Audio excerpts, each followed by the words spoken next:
Who you gonna call? Her, who you gonna call?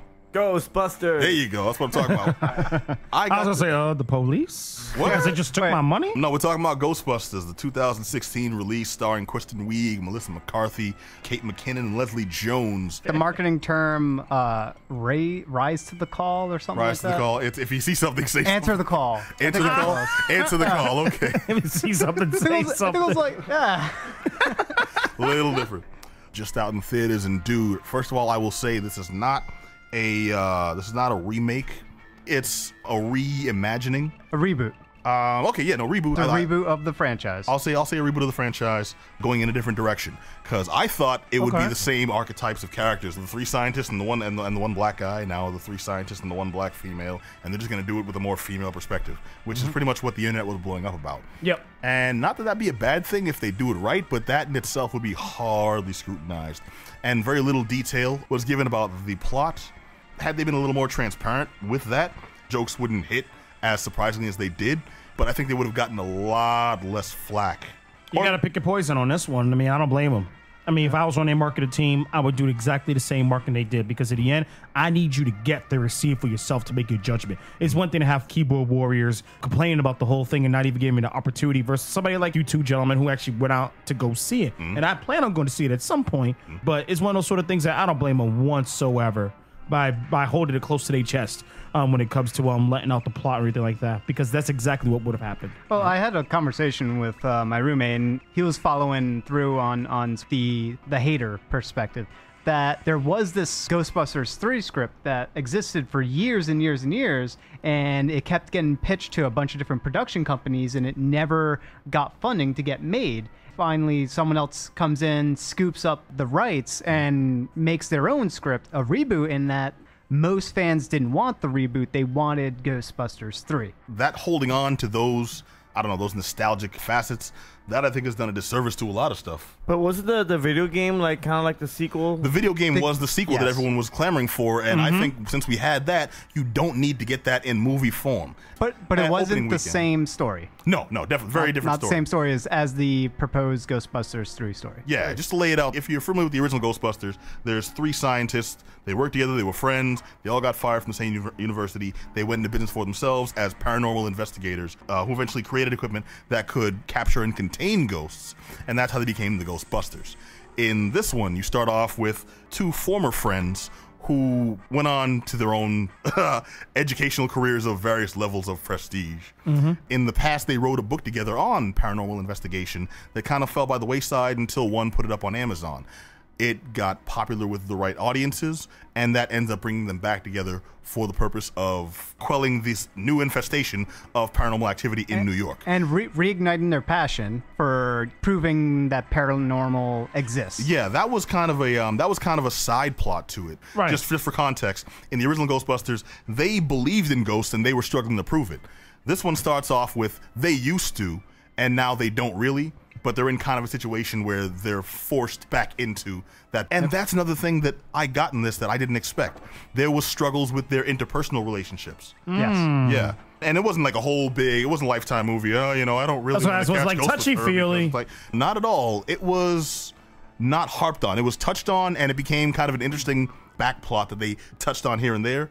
But they went back to it. It wasn't like a constant thing that's looming over their heads the whole time. So as you're saying, it wasn't as big of a plot device as Peter Venkman and Sigourney Weaver, or whatever her character Dana name Barrett. Dana Barrett. It comes back to me. The mind goes over time, but in the movie, she was Dana Barrett. But yeah, so that was a much more important plot device for that story on the original Ghostbusters, whereas this one, the bonding and sort of the interaction between these two college friends, it wasn't as integral to the overall plot. Whereas the original Ghostbusters, I'm going to substitute a word there. You say integral. I'll say heavy-handed. It wasn't as heavy-handed, because that's the thing we expect. If it's a movie about the relationship, then yeah, it can be there. If it's a movie about something else and the relationship is in there, it almost always is just like forced on you. Okay. So in this situation, they specifically made sure that it wasn't heavy-handed. It wasn't imposed on the audience. You didn't even have to focus on it if you didn't want to, because there was so much else sprinkled all over the sucker. I'm going to come right out and say that I liked this movie, and I am recommending it like right now. I second that. I definitely enjoyed it, and I also recommend it. Dude, Chris Hemsworth. He was hilarious. Dude. Hilarious. Thor did it up. Thor was the shite, man. I laughed my ass off. He was good. And I didn't think I'd buy him as a comedic character, but he did a thing where he touched his face in a very specific way, and when you see it in context, it's hilarious. Every cameo was awesome. Almost every cameo was awesome. It was every cameo that you wanted, and that was possible. That was possible. Almost everyone. We didn't see one specific person. Oh, Pencil. No. Yeah, but it's. Oh wait, no, not him. Nobody wants to see dude. Nobody wanted. He may be locked up now. I don't know. No. I'm talking about Rick Moranis. Yeah, that's not a spoiler, man. He's not in the movie, so if you're going for him, it was a hope. It was a hope. Nah, it was a hope. Nah, but mind you, only Rick Moranis and That's all I know, man. and Walter Peck. Yep. He's talking about only the two of them. Everyone else found a way to get in there. This movie had balls. That's the thing I really didn't expect. Punches weren't pulled. Topics were approached. Topics were broached, including. Okay, you can back me up on this because this may have been my interpretation, and I may be wrong or not. But you saw her. We are now in the bubble. Yes. Me and you. Thank you. Okay, we are the ones who saw this movie, and we went in with expectations of a straightforward ghost catching film. This presented various forms of comedy, drama in the right places, bits of nostalgia. They didn't shy away from the nostalgia that everyone expected, but it wasn't one big love letter to Ghostbusters fans. I would say that they went kind of heavy on nostalgia. They definitely, I mean... I think they used it strategically. There was a lot, but there was also a lot of other movie that was there. There was, and the nostalgia was very quick, but they used it in many different ways. They used it as remember this particular symbol or character, or remember this particular joke, and it was very, very quick. But they did use a heavy amount of nostalgia, but because they didn't shine the spotlight on it for so long, and the movie was quick. So they weaved it in pretty well. Quickly paced. I think so. I think it was just the right, like they just filled that tank where any more, like even a little more, and it would have been too much. Over the top. But they got just that sweet spot of so much in there where it's like, I love that. I remember that. That was, and they did that. Oh, yet you didn't feel like, oh, they're forcing this on us again. Oh yeah, no, really push that. Oh, come on. Yeah. It wouldn't upset you. And I think it was ballsy to make the primary antagonist of the movie be I'm with you. The villain in this movie is everything the trolls have been presenting about this movie in real life. Really? It's almost as if they didn't start writing the script until after the hatred happened with the backlash. Yeah, that's hilarious. I love it, dude. I'm very impressed by that bit of story presentation. There was very little misogyny in the movie, and where it actually came from was the villain presenting the same kind of misogyny that the movie was getting in the forums and comment sections and things. And I'm like, that's very clever. That's actually damned impressive. The only one that makes comments like those, the only one that makes the racial comments about Leslie Jones, the only ones that make the queer comments about Kate McKinnon, the only one. Yeah, it's like, and that's another thing. There was like a lot of queer humor I didn't expect. It was very progressive in that respect. I took a lady friend and she was spotting out, it seemed like so-and-so had a thing for so-and-so, and a lot of the humor was there. I'm like, that's what that was? I'm just like, I'm just a dumb dude. I'm like, comedy, funny. They got guns. I was very surprised by how much I enjoyed this movie. Like, laugh out loud at several points. Yeah. It was the big thing about this movie that I wasn't expecting was that they had so many jokes lined up. Not all of them stuck. Some of them were... They definitely fell flat, but because there was so many jokes, it was impossible to not laugh while watching this movie. You were bound to laugh at something that they did. There were some jokes that they built up throughout the entirety of the movie, but because they poorly edited it, this one joke towards the end of the movie that they were building up with one particular character, I think you know what it is. They edited it the wrong way and they ruined the timing of it. Well, we can't let this be a love letter to Ghostbusters. No. I thought it was a very good movie, spectacularly good, but not spectacular. It was a very funny movie. I would highly recommend anyone see. Take friends, take a date, go by yourself. It's worth seeing. But it's not an entirely perfect movie, which I think is what a lot of people were hoping it would be. Like, the immediate nth degree is it's getting a lot of negative press. We want it to be the greatest thing ever. It's a good movie, but it still has its flaws. I honestly will say, as much as I love the work of Kristen Wiig, I think she was the weakest part of this.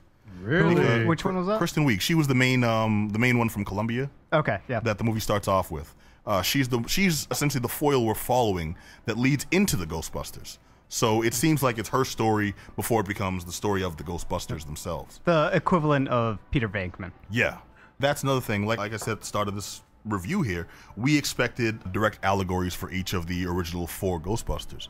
Leslie Jones was going to be the serious, just kind of there for a paycheck black Ghostbuster.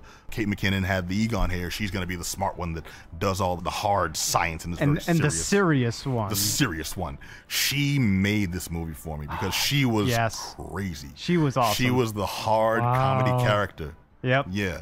Her character, I wasn't expecting at all. I was expecting Egon. I was expecting Egon too, right? And just very stern, very like, not laughing at anything, not like jokes flying over her hair. Not at all. She was making the jokes and making it according to her character and the way her character was written. I absolutely love because I can't say anything, but like. No, I'm right there with you. It was perfect. If anything, if you absolutely need to have that correlation, she would be a hybrid of Ray Stantz and Peter Venkman, but everybody else in the world is Dana Barrett to her. And I love her for that. She made this movie for me. That's all I could say. Like, I went for curiosity. I would pay to see it again, specifically for Kate McKinnon. There was great chemistry. There was great chemistry between 3 of the 4 Ghostbusters. Kristen Wiig, I felt, it's not that she didn't fit in.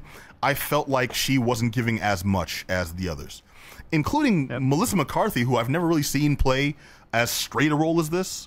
It's still a comedy movie, but she was, if anyone was the straight man, it was Melissa McCarthy, which is very out of character for her, which shows that she's got actual, like, legit acting chops. And I liked her in it. You know? I mean, that's something that I'm actually really excited to hear, and I'm definitely glad that y'all sharing this for our listeners and for me as well.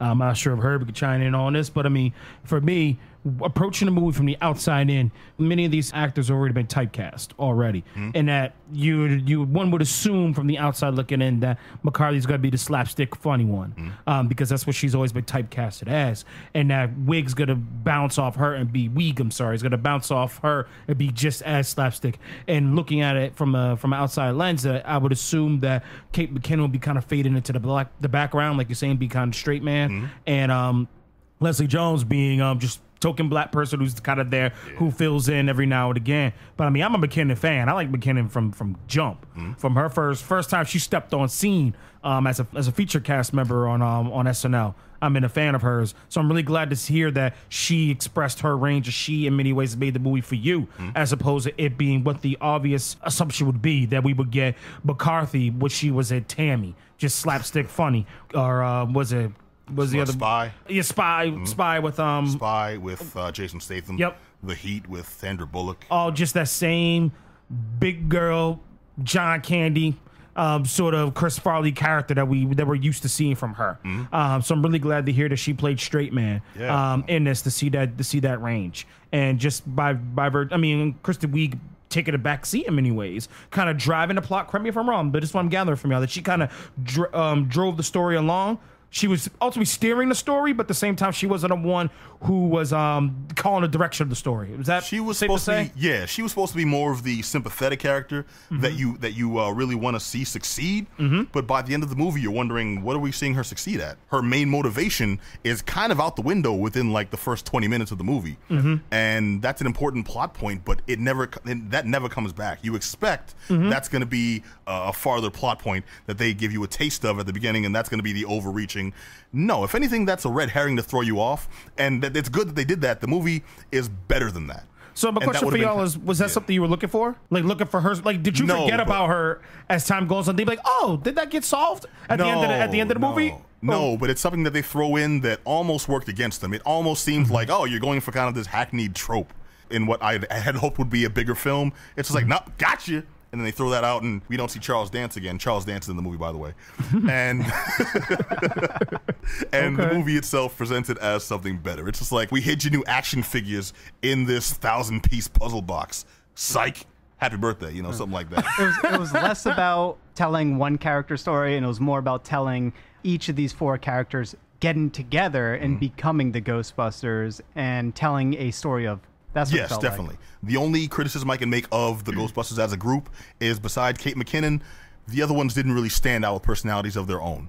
All I can think of Leslie Jones is the scenes before she joined Ghostbusters, and once she joined the Ghostbusters, she was just a sounding board for the audience from a like you mentioned, stereotypically black perspective, where it's like every time you saw her, oh hell nah, what? Oh damn, and that kind of comes out every now and then. It's not offensive. It's just what it is. Yeah, I mentioned Melissa McCarthy as the straight man. Once she establishes that, it's very good. You like her, but she doesn't do anything to stand out. I already mentioned Kristen Wiig just kind of fades in. Like, the 3 of them, they stop being individual characters that you really want to pay attention to beyond McKinnon. McKinnon, they'll sell action figures of her. She'll be like, I'm hoping at the very least, she'll be like an icon from this because she was awesome. But the others, it just became that group, the Ghostbusters. I would say Melissa McCarthy had her spotlight was during the earlier parts of the movie, and she kind of blended in with the rest of the team towards the later half, where during the beginning she was very high energy, and she definitely pushed all the other characters and drove them into doing things. And the other one, the main one, the one that was supposed to be the equivalent of Peter Venkman, she does have her own moment, and it's with her stupor every time Thor sort of. Oh yeah. Every time Thor pops up, she goes into like this interesting reaction. Yeah, girl crush stupor. And, yeah, then I gave her a moment to shine. It definitely added some awesome comedy moments. All right, so high points. High points, comedy, and low point, I would say the horror, because the original Ghostbuster films were shot like with ghosts. They were shot effects. They were shot like horror movies, but they had characters that could deliver dry humor comedy. I agree with you there, and it wasn't that. Yeah, this movie had a lot of special effects, not that many horror effects in seeing the ghosts. You start off seeing a couple of really impressive ones. Okay. And I was like, oh, it's like that. Psh, cool. I'm not gonna lie, I did get kind of a whiny bitch scare on the on that first jump. Whiny jump scare on that first. Yeah. So you jumped into your lady friend's arms there? Hey man, I was happy to be there. It's no secret. She was supple. That was in the trailer, so. No, not the full play out. Like, you saw some. Right. It didn't. The way it played out, it got me. I saw it in 3D too. It's certain scenes are where I'd say the movie is worth seeing in 3D, but they're only going to hit you with it at a few key points. But those key points are worth the extra couple of bucks because it added to the experience. You didn't see much of the ghosts beyond that, though. You saw a couple of ghosts really closely and really detailed at the beginning, and then at the end. In the middle of the movie, you get a taste here, a taste there, and then it's much more of a human movie, which may have worked against it because it's Ghostbusters specifically.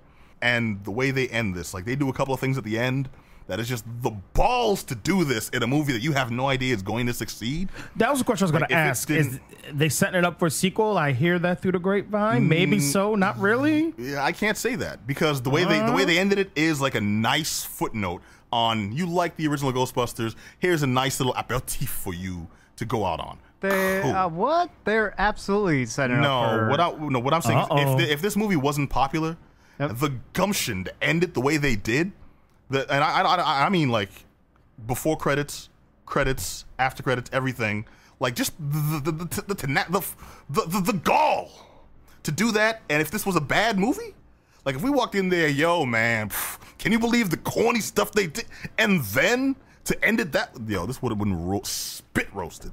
But the fact that it was good just made that like the icing on the cake. They lit that last candle and turned out to be a Roman that fired off sparks into the sky and accentuated this 4th of July picnic that was Ghostbusters, man. Either way, Ghostbusters, Kristen Wiig, Melissa McCarthy, Leslie Jones, Kate McKinnon. I feel bad putting her name last. It's just the one that comes up in the hierarchy it's there. Best for last. Yeah. I highly recommend this movie, especially for the cameos. Yes. And it was just a damn good time, man. It was an unexpectedly good time. I recommend this. I recommend this in 3D too, if you can. Wow, that's a strong recommendation. What about you, Judge Johnny? Definitely recommend it. I didn't watch it in 3D, so I can't recommend that. But it's got it's got enough computer CG that you should probably watch it in 3D. It was a very pretty movie, man. Yep. Very colorful, neon colorful. colors everywhere. Nice.